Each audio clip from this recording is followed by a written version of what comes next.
ಇವತ್ತಿನ ದಿನ ಚಿಕನ್ನ ಬಳಸ್ಕೊಂಡು ಅದ್ಭುತವಾಗಿರುವಂಥ ಒಂದು ಸೈಡ್ ಡಿಶ್ ಮಾಡೋದು ತೋರಿಸ್ತಾ ಇದ್ದೀನಿ. ಅಕ್ಕಿ ರೊಟ್ಟಿಗೆ, ಜೋಳದ ರೊಟ್ಟಿಗೆ ಸೂಪರ್ ಆಗಿರುತ್ತೆ. ಬನ್ನಿ ಹೇಗೆ ಮಾಡೋದು ನೋಡೋಣ. ವೆಲ್ಕಮ್ ಟು ತನುಸ್ವಾಮಿ ಅಡುಗೆ. ಇದಕ್ಕೆ ನಾನಿಲ್ಲಿ ಒಂದು ಅರ್ಧ ಕೆ ಜಿ ಆಗೋಷ್ಟು ಚಿಕನ್ನ ಕ್ಲೀನಾಗಿ ವಾಶ್ ಮಾಡ್ಕೊಂಡು ಇಟ್ಕೊಂಡಿದ್ದೀನಿ. ಹಾಗೆ ಮಸಾಲೆಗೆ ಏನೇನು ಬೇಕೋ ಎಲ್ಲವನ್ನು ನಾನಿಲ್ಲಿ ರೆಡಿ ಮಾಡಿ ಇಟ್ಕೊಂಡಿದ್ದೀನಿ. ನೀವು ಜಾಸ್ತಿ ಕ್ವಾಂಟಿಟಿನಲ್ಲಿ ಮಾಡೋದಾದರೆ ಮಸಾಲೆನ ಸ್ವಲ್ಪ ಜಾಸ್ತಿ ಮಾಡ್ಕೊ. ಇವಾಗ ಮಸಾಲೆ ಹುರ್ಕೊಳ್ಳೋಕ್ಕೆ ಒಂದು ಒಗ್ಗರಣೆ ಪಾತ್ರೆ ಬಿಸಿ ಇಟ್ಕೊಂಡಿದ್ದೀನಿ. ಒಂದು ಅರ್ಧ ಟೀ ಸ್ಪೂನ್ ಅಷ್ಟು ಮೆಣಸು, 1 ಇಂಚಿನಷ್ಟು ಚಕ್ಕೆ, ಒಂದು 4 ಲವಂಗ ತೊಗೊಂಡಿದ್ದೀನಿ. ಹಾಗೆ 1 ಏಲಕ್ಕಿ, ಹಾಗೆ ಅರ್ಧ ಟೀ ಸ್ಪೂನ್ ಆಗೋಷ್ಟು ಸೋಂಪು ಮತ್ತು ಅರ್ಧ ಟೀ ಸ್ಪೂನ್ ಆಗೋಷ್ಟು ಜೀರಿಗೆ ತೊಗೊಂಡಿದ್ದೀನಿ.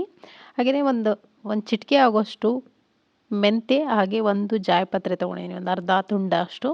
1 ಸ್ಪೂನ್ ಆಗೋಷ್ಟು ಧನಿಯಾ ಕಾಳನ್ನು ಹಾಕ್ಕೊಂಡು ಇದನ್ನು ಡ್ರೈ ರೋಸ್ಟ್ ಮಾಡ್ಕೋಬೇಕು. ಚೆನ್ನಾಗಿ ಡ್ರೈ ರೋಸ್ಟ್ ಮಾಡಿಕೊಂಡು ಒಂದು ಪಲಾವ್ ಎಲೆ ಕೂಡ ನಾನಲ್ಲಿ ಹಾಕ್ಕೊಂಡು ಇದನ್ನು ಕೂಡ ಡ್ರೈ ರೋಸ್ಟ್ ಮಾಡಿಕೊಂಡು ಒಂದು ಮಿಕ್ಸರ್ ಜಾರ್ಗೆ ಟ್ರಾನ್ಸ್ಫರ್ ಮಾಡ್ಕೊಂಡಿದ್ದೀನಿ.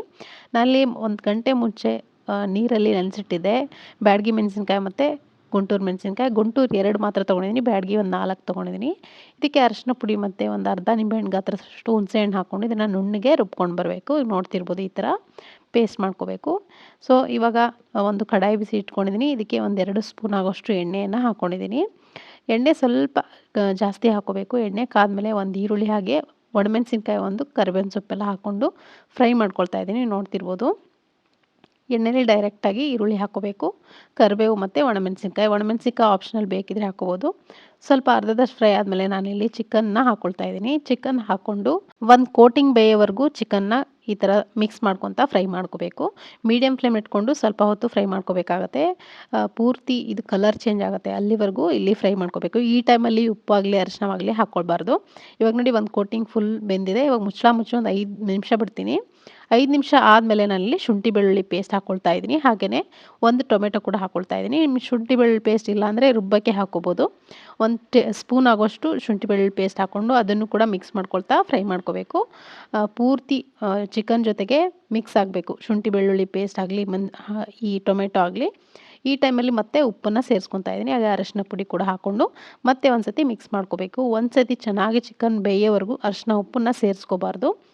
ಇವಾಗ ಮಿಕ್ಸ್ ಮಾಡಾದಮೇಲೆ ರುಬ್ಬಿರೋಂಥ ಮಸಾಲೆ ಏನಿರುತ್ತಲ್ಲ ಅದನ್ನು ಕೂಡ ಹಾಕ್ಕೊಂಡು ಮಸಾಲ ಪೂರ್ತಿಯಾಗಿ ಚಿಕನ್ಗೆ ಹಿಡ್ಕೊಳ್ಳೋವರೆಗೂ ಈ ಥರ ಮಿಕ್ಸ್ ಮಾಡಿಕೊಂಡು ಫ್ರೈ ಮಾಡ್ಕೋಬೇಕಾಗತ್ತೆ. ವಿಡಿಯೋ ಪೂರ್ತಿ ನೋಡಾದಮೇಲೆ ನೀವು ಕೂಡ ಇದನ್ನು ನಿಮ್ಮ ಮನೇಲಿ ಮಾಡ್ಕೊಳ್ಳಿ. ಈ ಸಂಡೇ ಸ್ಪೆಷಲಾಗಿ ತುಂಬಾ ಇಷ್ಟ ಆಗುತ್ತೆ, ಮನೆಯವ್ರಿಗೆಲ್ಲರಿಗೂ ಇಷ್ಟ ಆಗುತ್ತೆ, ಮತ್ತೆ ಮಾಡ್ಕೊಳ್ತೀರಾ, ಅಷ್ಟು ರುಚಿಯಾಗಿರುತ್ತೆ. ಸೊ ನೋಡಿ ಒಂದು ಸತಿ ಮಿಕ್ಸ್ ಮಾಡಿಕೊಂಡೆ ಇದನ್ನು ಮುಚ್ಚಿ ಒಂದು 5ರಿಂದ 10 ನಿಮಿಷ ಬಿಡ್ತೀನಿ ಮೀಡಿಯಮ್ ಫ್ಲೇಮ್ನಲ್ಲಿ. ನೋಡಿ 10 ನಿಮಿಷದಿಂದ ಕುದೀತಾ ಇದೆ. ಮಸಾಲೆ ಎಲ್ಲ ಚೆನ್ನಾಗಿ ಹಿಡ್ಕೊಂಡಿದೆ ಚಿಕನ್. ನೀವು ನೋಡ್ತಿರ್ಬೋದು ಎಷ್ಟು ಚೆನ್ನಾಗಿ ಕಾಣಿಸ್ತಾ ಇದೆ ಅಂಥೇಳಿ. ಇವಾಗ ಒಂದು ಸತಿ ಮತ್ತೆ ಮಿಕ್ಸ್ ಮಾಡ್ಕೊಳ್ತಾ ಇದ್ದೀನಿ. ಮಿಕ್ಸ್ ಮಾಡಿಕೊಂಡು ಮೀಡಿಯಮ್ ಫ್ಲೇಮ್ನಲ್ಲೇ ಬಿಡಬೇಕು. ಈ ಟೈಮಲ್ಲಿ ನಾನಿಲ್ಲಿ ಹಸಿ ತೆಂಗಿನಕಾಯಿನ ತುರಿದು ಸ್ವಲ್ಪ ಬಿಸಿ ಮಾಡಿದ್ದೀನಿ ತವೆಯಲ್ಲಿ. ಪೂರ್ತಿ ಹಸಿ ತೆಂಗಿನಕಾಯಿನ ತುರಿದು ಹಾಗೆ ಹಾಕ್ಬಾರ್ದು. ಸ್ವಲ್ಪ ತವೆಯಲ್ಲಿ ಅದನ್ನು ಡ್ರೈ ಮಾಡ್ಕೋಬೇಕಂದ್ರೆ ಅದರಲ್ಲಿರುವಂಥ ನೀರಿನಂಶ ಎಲ್ಲ ಹೋಗೋವರೆಗೂ ಸ್ವಲ್ಪ ರೋಸ್ಟ್ ಮಾಡಿಕೊಂಡು ಹಾಕ್ಕೋಬೇಕು. ತುರಿದಿರುವಂಥ ತೆಂಗಿನ ತುರಿ ಏನಿರುತ್ತೆ ಅದನ್ನು ಹಾಕ್ಕೊಂಡಿದ್ದೀನಿ.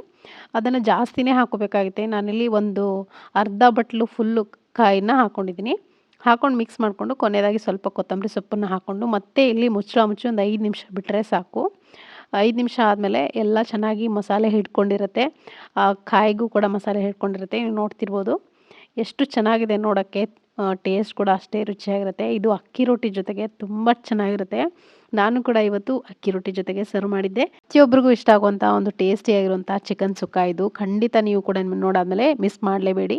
ಸೊ ಇವತ್ತಿನ ಈ ರೆಸಿಪಿ ಇಷ್ಟ ಆಗಿದ್ರೆ ಲೈಕ್ ಮಾಡಿ. ಮತ್ತೆ ಸಿಗ್ತೀನಿ ಮತ್ತೊಂದು ರೆಸಿಪಿಯೊಂದಿಗೆ. Thank you.